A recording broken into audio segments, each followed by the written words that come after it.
बाल संरक्षण आयोग की कार्यशाला में मौजूद हैं सीएम पुष्कर सिंह धामी। आइए सीधे रुख करेंगे देहरादून का।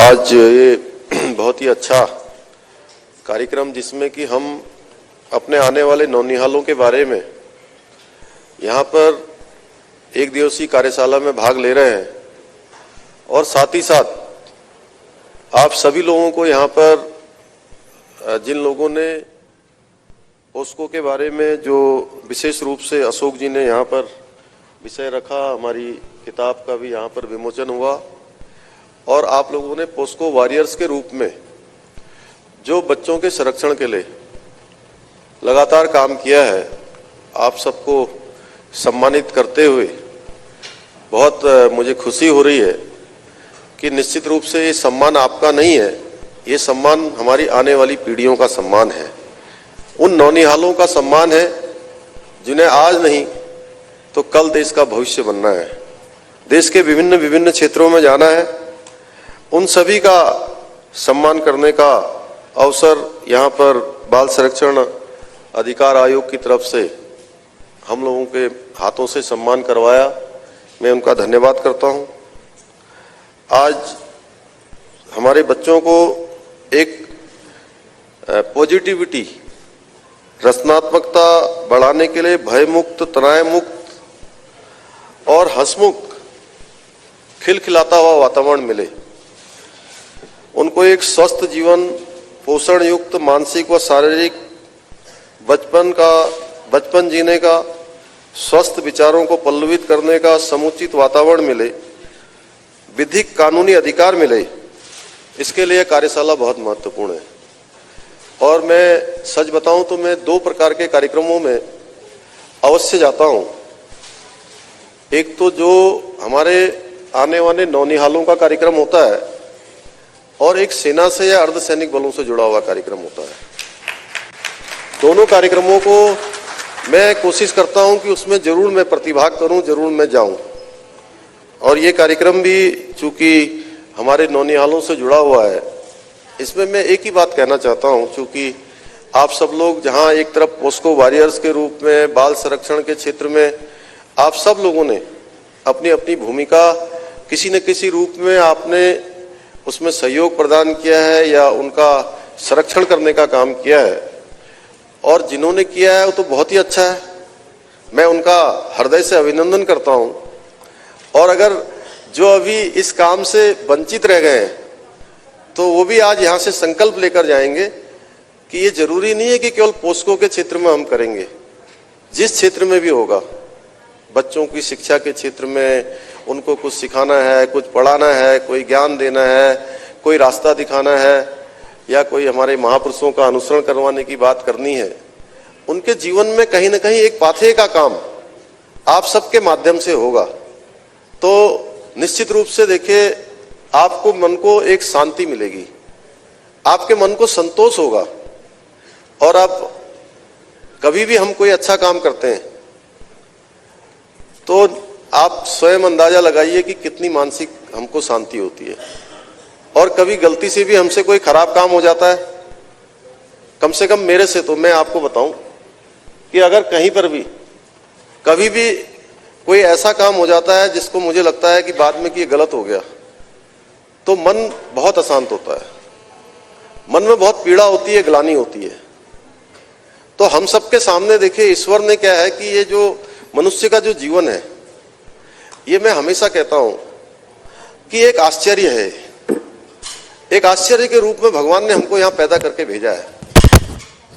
हमारे सभी शास्त्र कहते हैं, गीता कहती है, श्रीमद् भागवत कहते हैं, रामायण कहती है कि हमारा जो ये मनुष्य का जीवन है, ये 84 लाख योनियों के बाद हमको मिलता है।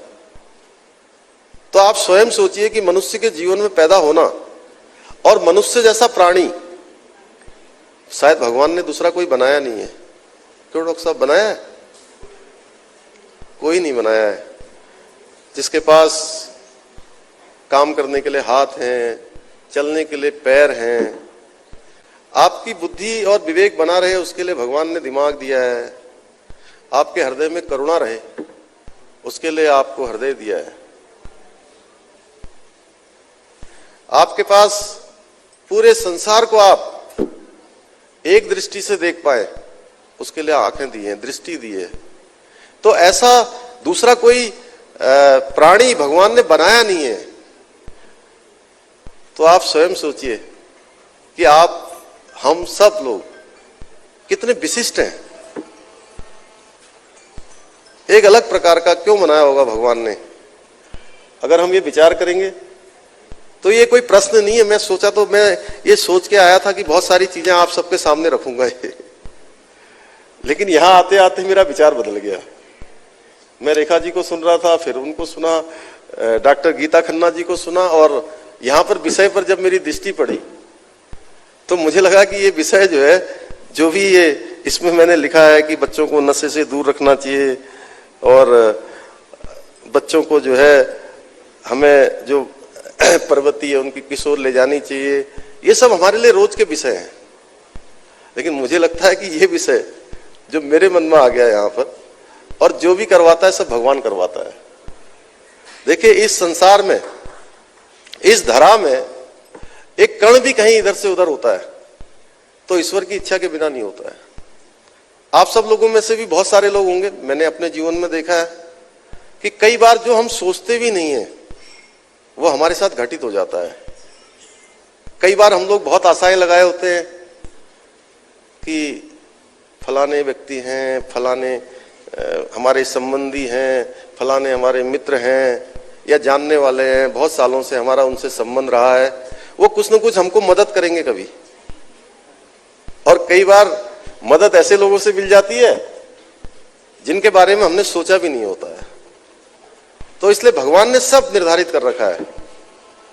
मेरा कहने का आशय यह है कि हम विशिष्ट हैं और हमको भगवान ने किसी विशेष प्रयोजन के लिए इस धरा पर भेजा है। तो हम क्यों ना कोई विशेष करें। अन्यथा क्या है, पेट भरना, खाना खाना, सोना, आहार निद्रा, और क्या कहते हैं डॉक्टर साहब तीसरा, तो ये तो सभी करते हैं, जो भी प्राणी होगा वो करेगा।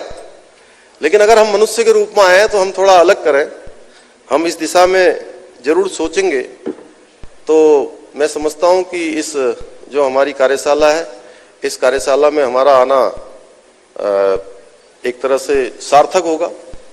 और दूसरी बात यह है कि चूंकि हम ऐसे बच्चों के बारे में जो हमारे नौनिहाल हैं, जो हमारे आने वाले भविष्य हैं, उनके बारे में इस कार्यशाला में चिंतन कर रहे हैं, इस कार्यशाला में हम मंथन कर रहे हैं। क्योंकि ये जो समय है, बच्चों को और अभिभावकों को एक बात जरूर समझनी चाहिए, जरूर उनको बताना चाहिए कि हमारे जैसे मैं देख रहा हूं पुलिस के इतने सारे ऑफिसर बैठे हुए हैं, अन्य विभागों के बैठे हुए हैं, एक से एक विशेषज्ञ यहाँ पर बैठे हुए हैं, जिनके बारे में कोई जुडिशरी से जुड़ा हुआ है, कोई शिक्षा विभाग से जुड़ा हुआ है, कोई स्वास्थ्य से, कोई चिकित्सा से, शिक्षा से, तमाम अनेकों अनेक विभागों से जुड़े हुए हैं। सभी लोग अपने जीवन में एक संकल्प ले रहे हैं कि हमको जो भी बच्चे हमारे संपर्क में आएंगे, ऐसे बच्चे जिनको बहुत ज्यादा शिक्षा नहीं मिल पा रही है, जिनको बहुत ज्यादा अच्छा मार्गदर्शन नहीं मिल पा रहा है, जिनको बहुत अच्छा पालन पोषण नहीं मिल पा रहा है, तो उन बच्चों को हम अपने जीवन में जरूर आगे बढ़ाने का काम करेंगे। तो मैं सच कह रहा हूं आपको, आपका ये जीवन तो सफल होगा ही होगा, आने वाले कई जीवन आपके सफल हो जाएंगे। कोई मैं भविष्यवक्ता नहीं हूं, लेकिन मैं अपने अनुभव के आधार पर कह सकता हूं। और रात्रि को जब आप सोने जाएंगे तो आपको कोई भी करवट नहीं बदलनी पड़ेगी। आपको जैसे ही आप बिस्तर में गए वैसे ही आपको आनंद हो जाएगा और निद्रा में चले जाएंगे। और जीवन में एक चीज और कि हम लोग कई बार सोचते हैं कि हमने बहुत अच्छा मंत्री जी को बता दिया, बहुत अच्छा अध्यक्षा जी को बता दिया, या हमने अपने अधिकारी गणों को बता दिया कि हमने बहुत अच्छा काम कर दिया, बहुत अच्छा प्रेजेंटेशन कर दिया। सरकारी विभागों के जितने हमारे प्रेजेंटेशन होते हैं ना, सारे प्रेजेंटेशन एक से एक बढ़िया होते हैं, किसी में कोई कमी होती नहीं है ना डीजीपी साहब? बहुत बढ़िया प्रेजेंटेशन होते हैं। आजकल मैं कहता हूं ये प्रेजेंटेशन पहले किनारे रखिए। जैसे ही हम शुरू करते हैं हम कहते हैं प्रेजेंटेशन थोड़ा किनारे रखिए, जो हमारा मूल विषय है हम उस पर आ जाते हैं। हमें करना क्या है, हम क्या कर सकते हैं, क्या हमारे सामने चुनौती है, क्या हमारा गोल है, हम उस पर ही चर्चा करें कि परेशानी क्या है इसको करने में, इसमें रुकावट क्या है, सरकार क्या कर सकती है और हम क्या कर सकते हैं। बहुत सारे लोग आते हैं, वो कहते हैं साहब इसमें करने में ये समस्या है, इसमें एक वैधानिक अड़चन है, इसमें संवैधानिक अड़चन है, इसमें कानूनी प्रक्रिया ये है, हमारे यहाँ जो लिखा हुआ है लिखा नहीं है। हमारे देश के प्रधानमंत्री जी कहते हैं कि सारी चीजों को सरल करना है, सारी चीजों को लोगों के लिए जो है आसान बनाना है। तो हमने भी यहां मंत्र लिया है सरलीकरण का मंत्र, यानी कि कोई भी चीज, कोई भी समस्या, कोई भी समाधान तभी हो सकता है जब हम पहले मन में मान लें कि हमने चीजों को सरल करना है। कोई विभाग हो, सारे विभाग रास्ता निकाल सकते हैं। वैधानिक संवैधानिक अपनी जगह पर है, कानून हो या संविधान हो हमारा, वो व्यवहारिकता के आधार पर भी चलता है। उसका रास्ता निकालने के लिए हम सब लोग इतनी सारी शिक्षा अर्जन करने के बाद, इतनी सारी ट्रेनिंग करने के बाद आते हैं। अगर हम मन में सोच लें कि हमने उसका रास्ता निकालना है तो निश्चित रूप से उसका रास्ता निकलता है, कहीं ना कहीं हम उसके समाधान तक पहुंचते हैं। तो इसलिए हमने सरकार में 3 प्रकार का मंत्र लिया है। पहला मंत्र है हमारा सरलीकरण का मंत्र। कोई भी समस्या आए, कोई भी बात आए तो उसको सरल करना है, सरलीकरण। दूसरे नंबर पर उसका समाधान, उसका रास्ता निकालना है। और तीसरे नंबर पर उसका निस्तारण, यानी कि पत्रावलियां हमारी चलती रहती हैं, उनका समाधान ही नहीं होता है। मैं केवल एक विभाग की बात नहीं कर रहा हूं, अभी इसी विभाग में हो चाहे हमारे दूसरे विभाग में हो, हर विभागों में तमाम जो है पेंडेंसियां पड़ी होती हैं। नो पेंडेंसी हो, हम इस आधार पर काम करेंगे तो मैं समझता हूं कि बड़ा अच्छा होगा। आज के अवसर पर जहां पर बाल संरक्षण आयोग बच्चों की सुरक्षा, अपराध नियंत्रण प्रभावी रूप से करे, मैं चाहूंगा, और साथ ही साथ जो टेक्नोलॉजी का उपयोग है वो करें। ट्रैकिंग सिस्टम, प्रभावी डेटाबेस बनाना अति आवश्यक है। आपकी वेबसाइट पर समस्त प्रकार की सूचनाएं हों। जागरूकता अभियान पूरे प्रदेश में जोर शोर से आयोजित किया जाए और उसमें सभी को सम्मिलित किया जाए, जैसे आज आपने यहाँ किया है। मैं इसके लिए आपको बधाई देता हूँ कि इतने सारे लोगों को आपने बुलाया और वास्तव में यहाँ ऐसा लग रहा है कि हम लोग कुछ नया करने वाले हैं। हम लोग अपने नौनिहालों को उत्साह में लाने वाले हैं, और उत्साह में हम लाएंगे तो उनके अंदर ऊर्जा आएगी, रचनात्मकता आएगी, सृजनात्मकता आएगी। हर प्रकार से जीवन में उपयोगिता कैसे हो हम बच्चों को सिखाने जा रहे हैं। और पोक्सो के बारे में हमारे विद्यालय हैं, शिक्षा संस्थान है, विधिक, उसके लिए हम विधिक शिविर भी आयोजित करें।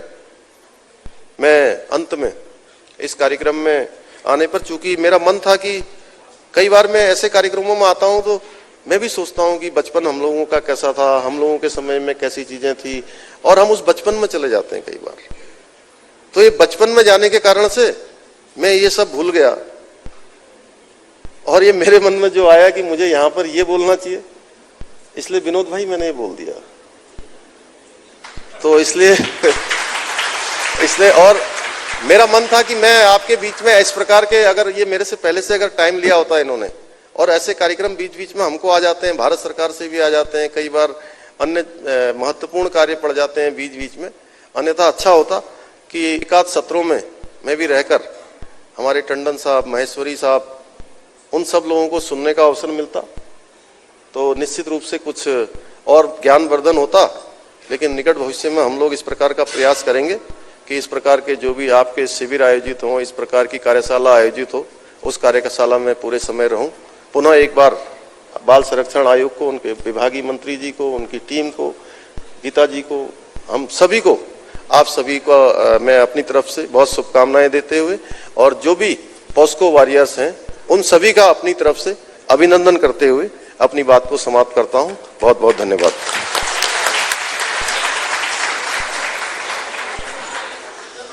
बहुत बहुत धन्यवाद सर।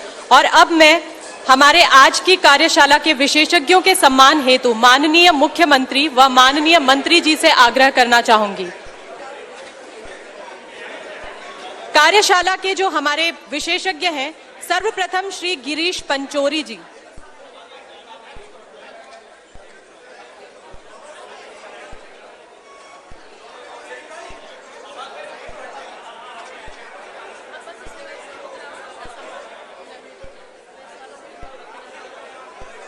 मैं हमारी जितनी भी प्रेस की टीम मेंबर्स हैं सभी से निवेदन करना चाहूंगी कि कृपया आप अपना जो सेशन है